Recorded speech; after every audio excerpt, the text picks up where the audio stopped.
والذین لا يدعون مع اللہ الہا آخر، وہ لوگ جو اللہ سبحانہ و تعالیٰ کے علاوہ کسی اور خدا کی عبادت نہیں کرتے، ولا يقتلون النفس التي الا ما حرم اللہ، اور نہ وہ اس جان کو قتل کرتے ہیں یعنی بے گناہ جان کو وہ قتل نہیں کرتے، ولا یزنون، اور نہ وہ زنا کرتے ہیں، ومن يفعل ذلك يلقى اثاما، اور جو شخص یہ تین کام کرے گا تو وہ جہنم کا اس کو عذاب دیا جائے گا، ويضاعف له العذاب يوم القیامہ، اور قیامت کے دن اسے دگنا عذاب دیا جائے گا، ويخلد فيه مہانہ، اور وہ جہنم کی آگ میں ہمیشہ رہے گا۔ اس آیت مبارکہ میں اللہ تبارک و تعالی نے جہنم کے عذاب کو تین کاموں کے ساتھ مشروط کیا، یعنی جو شخص یہ تین کام کرے گا اللہ سبحانہ و تعالیٰ اس کو جہنم کا عذاب دے گا۔ نمبر ایک، جو اللہ سبحانہ و تعالیٰ کے علاوہ کسی اور خدا کی عبادت کرے۔ نمبر دو، وہ کسی بے گناہ کو قتل کرے، اس جان کو قتل کرے جس کے قتل کرنے کا اللہ نے حکم نہیں دیا تھا، اگر اس کو قتل کرے گا تو بروز قیامت اس کو اس کا عذاب دیا جائے گا۔ اور نمبر تین، وہ لوگ جو زنا کرتے ہیں۔ تو آپ اگر اس آیت مبارکہ میں غور کریں، اللہ سبحانہ و تعالیٰ نے شرک کے بعد جس گناہ کو سب سے اہم گناہ قرار دیا، یعنی بڑا گناہ قرار دیا، وہ بے گناہ لوگوں کو قتل کرنا ہے۔ جو آج پوری دنیا کے اندر یہ فتنہ اور فساد برپا ہے، اور بہت سے لوگ دین کے نام پر یہ کام کر رہے ہیں، حالانکہ اللہ سبحانہ و تعالیٰ نے قرآن مجید فرقان حمید میں شرک کے بعد جس چیز کو سب سے بڑا گناہ قرار دیا وہ زمین میں بے گناہ لوگوں کو قتل کرنا ہے، اور نمبر تین، زنا کرنا۔ تو اس آیت مبارکہ میں جو تیسرا بڑا سب سے اہم گناہ اللہ سبحانہ تعالیٰ نے بیان کیا وہ ہے زنا۔ اور زنا صرف یاد رکھیں، زنا سے یہ نہیں ہے کہ صرف مرد یا عورت کے باہمی جنسی ناجائز تعلقات کو زنا کہتے ہیں، بلکہ ہر وہ عمل، ہر وہ کام جو زنا کی طرف لے جائے اس کو بھی زنا کہتے ہیں۔ یعنی ہر وہ عمل یا ہر وہ کام جو زنا کرنے کا سبب بنے اس کو بھی قرآن نے زنا ہی قرار دیا، اور حدیث مبارکہ میں آقا علیہ السلام نے اس کو زنا قرار دیا۔ اس لیے قرآن مجید فرقان حمید کی دوسری آیت مبارکہ میں اللہ نے فرمایا لا تقربوا الزنا، زنا کے قریب بھی مت جاؤ۔ اب آپ غور کریں، اللہ سبحانہ و تعالیٰ نے یہ نہیں فرمایا کہ زنا نہ کرو، بلکہ فرمایا زنا کے قریب بھی نہ جاؤ۔ اس مین کہ یعنی جو چیزیں زنا کرنے کی داعی ہیں، جن کے ذریعے انسان زنا میں پڑ جاتا ہے، ان کاموں کو بھی نہ کرو، یعنی بد نگاہی ہے، فحش کلامی ہے،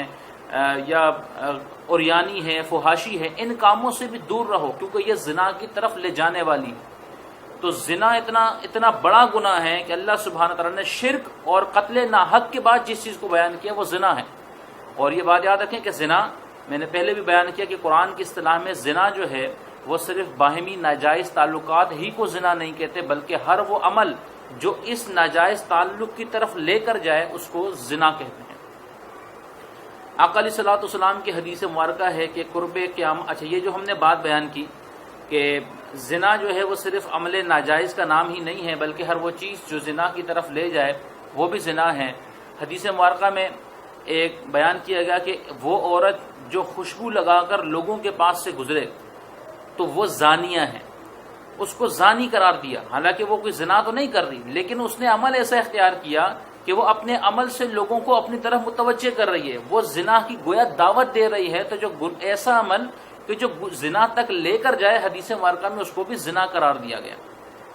اور آقا علیہ الصلوۃ والسلام کی یہ حدیث مبارکہ، آقا علیہ السلام نے ارشاد فرمایا کہ قیامت سے پہلے علم اٹھا لیا جائے گا، جہالت عام ہو جائے گی، یعنی لوگ جہلوں کو اپنا سردار بنائیں گے، اور زنا اور شراب نوشی عام ہو جائے گی۔ تو آج آپ دیکھ رہے ہیں یہ قیامت کی ساری نشانیاں ہمارے ہاں ہمارے دور میں پوری ہو گئی ہیں اور موجود ہیں کہ علم اٹھا لیا گیا ہے اور جہالت عام ہو گئی ہے، اور جو لوگ اب علم یا دین کے علم بردار ہیں وہ ایسے ہیں کہ شاید وہ اہل علم کھلانے کے قابل نہیں ہیں۔ جہالت عام ہو گئی ہے اور زنا بھی عام ہو گیا، فحاشی اور یعنی زنا کی بھی، یہاں یاد رکھیں زنا، پھر میں عرض کر رہا ہوں کہ زنا سے مراد صرف وہ عمل ناجائز ہی نہیں، بلکہ ہر وہ کام جو اس تک لے کر جائے وہ عام ہو گیا ہے۔ آج ہمارے ہاں میڈیا، سوشل میڈیا یا پرنٹ میڈیا، الیکٹرانک میڈیا، ہر جگہ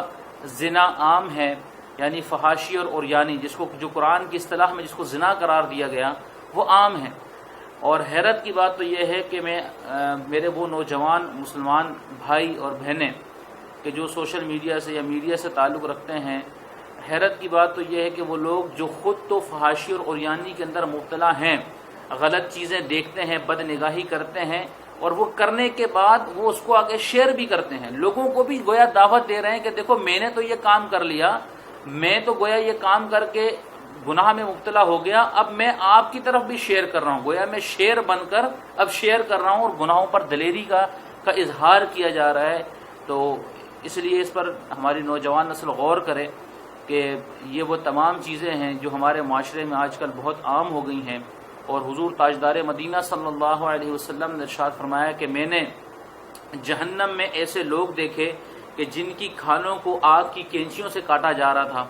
جن کے جسموں سے بہت ہی گندی بدبو اٹھ رہی تھی، اور جن کو جہنم کی آگ میں ڈالا جا رہا تھا، جلایا جا رہا تھا۔ آقا علیہ السلام فرماتے ہیں یہ وہ لوگ ہیں جو زنا کرتے تھے۔ میں پھر آپ سے کہہ رہا ہوں، یہاں زنا سے مراد صرف اس عمل ناجائز ہی کو نہ لیا جائے، کیونکہ قرآن و حدیث کی اصطلاح میں ہر وہ عمل جو اس ناجائز تعلق تک لے کر جائے وہ زنا کہلاتا ہے۔ تو اس کا مطلب ہوا کہ بد نگاہی یا فحش کلامی اور یعنی فحاشی، بے حیائی، یہ تمام کام